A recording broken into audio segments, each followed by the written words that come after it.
برطانیہ کے قانون کے مطابق جب 1 لاکھ یا چند ہزار پیٹیشنز کسی ایک مسئلے کے مطابق آ جائیں تو پارلیمنٹ میں اس پر بحث کرنا ضروری ہو جاتا ہے.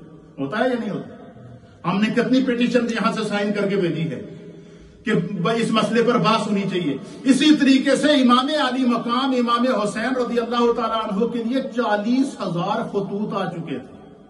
40,000 خطوط کے اندر یزید کی ظلم، یزید کی بدکرداری، یزید کی فحاشی، یزید کی عریانی، یزید ملعون و پلید کی جو حدود شرع کی جو وہ دھجیاں اڑائی جا رہی تھی، یہ ساری پیش کر کے جب امام علی مقام امام حسین کو اس طرح متوجہ کیا گیا تو علماء اور محدثین نے لکھا ہے کہ شرعی طور پر امام علی مقام امام حسین اگر وہاں نہ جاتے اور ان لوگوں کی بات اور ان کی آواز کو سننے کے لیے نہ جاتے اور آواز حق کو بلند کرنے کے لیے نہ جاتے تو پھر قیامت تک کے لیے اگر کوئی کسی کو کہتا نا کہ بھائی تم چوری کیوں کر رہے ہو، تم شراب کیوں پی رہے ہو، تم زنا کیوں کر رہے ہو، تم ظلم کیوں کر رہے ہو، تم گناہ کی زندگی کیوں گزار رہے ہو، اگر کسی کو کوئی روکتا تو وہ کوئی کہہ سکتا تھا کہ بھائی امام علی مقام امام حسین کی موجودگی میں یہ ہوتا رہا جو نواسۂ رسول تھے، آپ کون ہوتے ہیں ہمیں روکنے کے لیے؟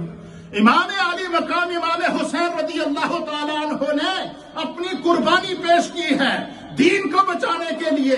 6 ماہ کے ننھے علی اصغر کو قربان کر کے بتا دیا کہ جب دین کی حرمتوں کا معاملہ آئے تو تمہارے سامنے اگر اولاد کی محبت آئے، آڑے آ جائے اور تمہیں دین کی حرمتیں بچانے سے روکے تو تمہارے لیے اسوہ حسینی ہوگا کہ امام علی مقام امام حسین نے 6 ماہ کے ننھے علی اصغر کو دین کے لیے قربان کیا اور اپنے ہاتھوں پر اٹھا کر قربان کیا تھا.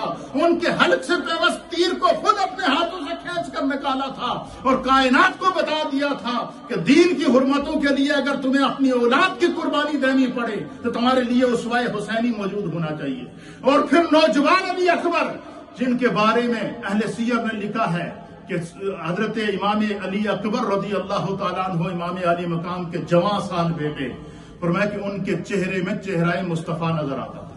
صحابہ اکرام حضرت امام علی مقام کے گھر پر جاتے، دستک دیتے تو آپ پوچھتے کیوں آئے ہو؟ وہ کہتے کہ ہمیں سرکار کی یاد آ رہی تھی، ہم حضرت علی اکبر کا دیدار کرنے آئے ہیں کیونکہ ہمیں چہرہ علی اکبر میں چہرہ مصطفیٰ نظر آتا. کہتے ہیں سرکار کی سب سے زیادہ شبیہ حضرت علی اکبر کے اندر تھی، آپ نے نوجوان علی اکبر کو قربان کر دیا.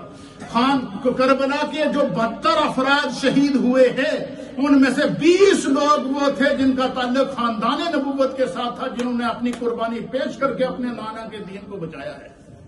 یہ کوئی معمولی قربانی نہیں ہے، اس کو بندہ بیان بھی نہیں کر سکتا. یہ ایسی ظلم کی اور ایسی جبر کی داستانیں ہیں اور عشق و محبت کی ایسی فراوانی ہے. تو فرماتے ہیں کہ اتنی بڑی اگر ایسے حالات کے اندر امام علی مقام امام حسین رضی اللہ تعالیٰ عنہ اس ظالم کے خلاف آواز حق کو بلند کرنا، فرمایا یہ منصب حسینی کا تقاضا تھا جس کو انہوں نے پورا کیا. اور نہ صرف پورا کیا بلکہ اپنی اولاد کو قربان کر دیا. اپنے آپ کو جب دیکھا کہ دین بچ جائے گا لیکن یہ حسین کے خون کی قربانی مانگتا ہے تو اپنے آپ کو پیش کر دیا. اور یہی وجہ ہے کہ علامہ ابن عساکر نے بڑی ایمان افروز بات لکھی ہے. انہوں نے فرمایا قیامت تک کے لیے جو امت میں جذبہ جہاد امت کی رگوں کے اندر موجود ہے، یہ کربلا کا بہتا ہوا خون امت کی جو ہے وہ رگوں کے اندر جا رہا ہے.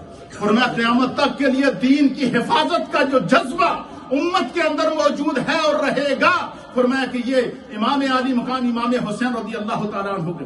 فرمایا کہ آپ نے حق کے مقابلے کے اندر میں اب ایک فاسق و فاجر اور ظالم اور جابر اور حدود و الہی کو توڑنے والے بدبخش کے ہاتھ پر بیعت سے انکار کر کے قیامت تک کے لیے امت کو جو ہے وہ دین پر قائم رہنے کا سبق دے دیا.